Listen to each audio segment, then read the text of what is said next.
ओम श्री परमात्मने नमः। ओम श्री परमात्मने नमः। ओम श्री परमात्मने नमः। अनेक बाहुदर वक्त्र नेत्र पश्यामि तौमा सबतो अनंत रूपम नदंतता मध्ये न पुनस्तवादिम पश्यामि विश्वेश्वर विश्वरूप।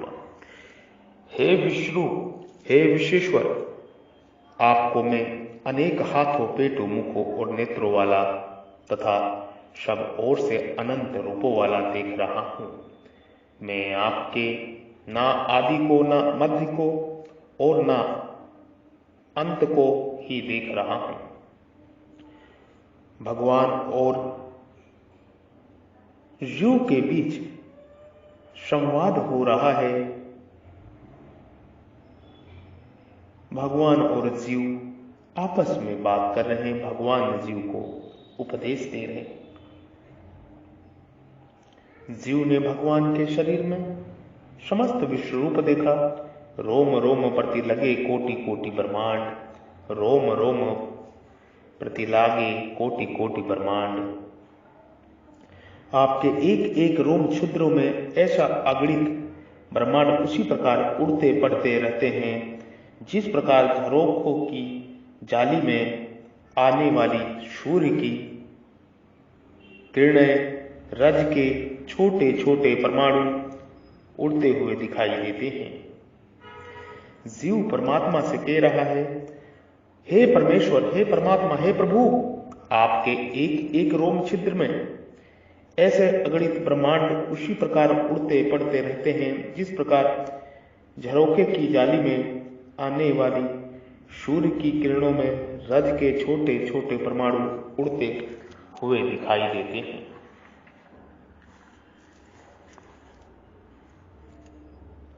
इन दो संबोधनों का तात्पर्य है कि मेरे को जो कुछ भी दिख रहा है वह सब आप ही हैं और इस विश्व के मालिक भी आप ही हैं।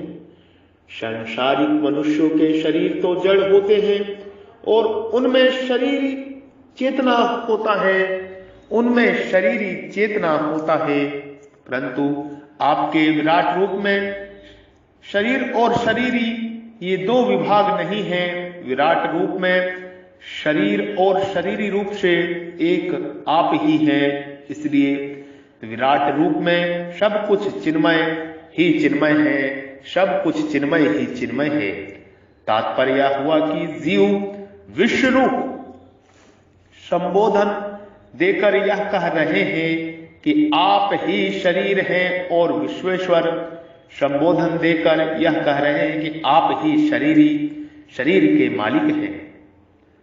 अनेक बहाउदर वक्त्र नेत्रम, मैं आपके हाथों की तरफ देखता हूं तो आपके हाथ भी अनेक हैं। आपके पेट की तरफ देखता हूं तो आपके पेट भी अनेक हैं। आपके मुख की तरफ देखता हूं तो मुख भी अनेक हैं और आपके नेत्रों की तरफ देखता हूं तो नेत्र भी अनेक हैं। तात्पर्य है कि आपके हाथों, पेटों, मुखों और नेत्रों का कोई अंत नहीं है, सब के सब अनंत है। आप देश, काल, वस्तु, व्यक्ति, पदार्थ आदि के रूप में चारों तरफ अनंत ही अनंत दिखाई दे रहे हैं। अनंतता मध्य च पुनस्तवादिन, आपका कहाँ अंत है इसका भी पता नहीं है, आपका कहाँ मध्य है इसका भी पता नहीं है और आपका कहाँ आदि है इसका भी पता नहीं है। सबसे पहले अनंतम कहने का तात्पर्य यह मालूम देता है कि जब कोई किसी को देखता है तब सबसे पहले उसकी दृष्टि उस वस्तु की सीमा पर जाती है कि यह कहाँ तक है। जैसे किसी पुस्तक को देखने पर सबसे पहले उसकी सीमा पर दृष्टि जाती है कि पुस्तक की लंबाई चौड़ाई कितनी है। ऐसे ही भगवान के विराट रूप को देखने पर जीव की दृष्टि सबसे पहले उसकी सीमा अंत की ओर गई। जब जीव को उसका अंत नहीं दिखा तब उनकी दृष्टि मध्य भाग पर गई, फिर आदि आरंभ की तरफ दृष्टि गई। पर कहीं भी विराट रूप का अंत, मध्य और आदि का पता नहीं लगा। इसलिए इस ननंतना मध्येना पुंसत्वाद्यम यह क्रम रखा गया है। यह भगवान के विराट रूप की अनंत का वर्णन हुआ है। भगवान के एक अंश में भी अनंतता है, जैसे शाही में किस जगह कौन सी लिपि नहीं है, जैसे शाही में किस जगह कौन सी लिपि नहीं है, सोने में किस जगह कौन सा गहना नहीं है, ऐसे ही भगवान में क्या नहीं है, अर्थात भगवान में स्वाभाविक ही सब कुछ है। भगवान में स्वाभाविक ही सब कुछ है। जैसे कि शाही में किस जगह कौन सी लिपि नहीं है, सोने में किस जगह कौन सा गहना नहीं है, ऐसे ही भगवान में क्या नहीं है, अर्थात भगवान में स्वाभाविक ही सब कुछ है। परमात्मा में स्वाभाविक ही सब कुछ है।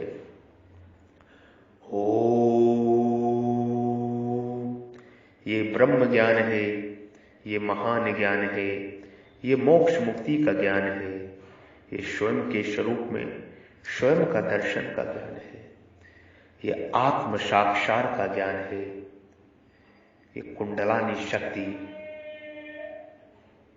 जागृति का ज्ञान है। मूलाधार चक्र में प्रवेश करके गणेश जी को प्रणाम करके महाकाली, महासरस्वती, महालक्ष्मी को प्रणाम करके आगे सहस्त्रार चक्र ने सहस्त्रार चक्र पार करने का ज्ञान है। ये मोक्ष और मुक्ति का ज्ञान है। ये 84 लाख बंधनों को काटने का ज्ञान है। 84 लाख के बंधनों को काटने का ज्ञान है।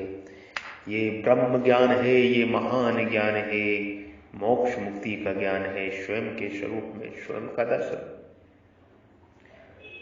आप सभी इस ब्रह्म ज्ञान का उपदेश धारण करें अपने हृदय रूपी मंदिर में और जीवन रूपी यात्रा सफल करें। 84 लाख के बंधनों को बचें।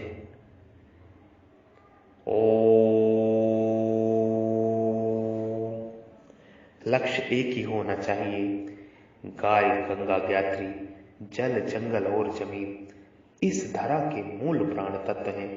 इनकी रक्षा सुरक्षा प्रत्येक जीव का, प्रत्येक मनुष्य का, समस्त सृष्टि का कर्तव्य ही नहीं, महान कर्तव्य है, महान कर्तव्य है, महान कर्तव्य है।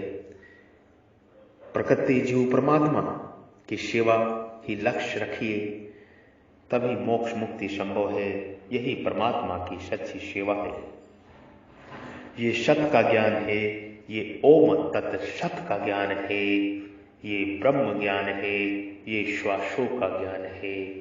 ये ओम भू, ओम भा, ओम स्वः, ओम मः, ओम जन, ओम तप, ओम सत्यम, ओम सर्वज्ञ का ज्ञान है। ओम। ये सत्य योग, नित्य योग, राज गुहा योग, राज विद्या योग, ब्रह्म विद्या योग मैं ब्रह्म ऋषि महर्षि बद्री विशाल योगी श्री आप सभी को प्रणाम करता हूँ, नमस्कार करता हूँ। मैं अवध का संत आपको प्रणाम नमस्कार करता हूँ। आपके हृदय रूपी मंदिर में विराजमान, हृदय रूपी गुहा में विराजमान, गुफा में विराजमान परब्रह्म परमेश्वर ईश्वर परमात्मा प्रभु को प्रणाम करता हूँ।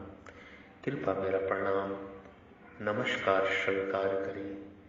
साधु साधु, जय जय, नमो नमः, नमो नमः, नमो नमः।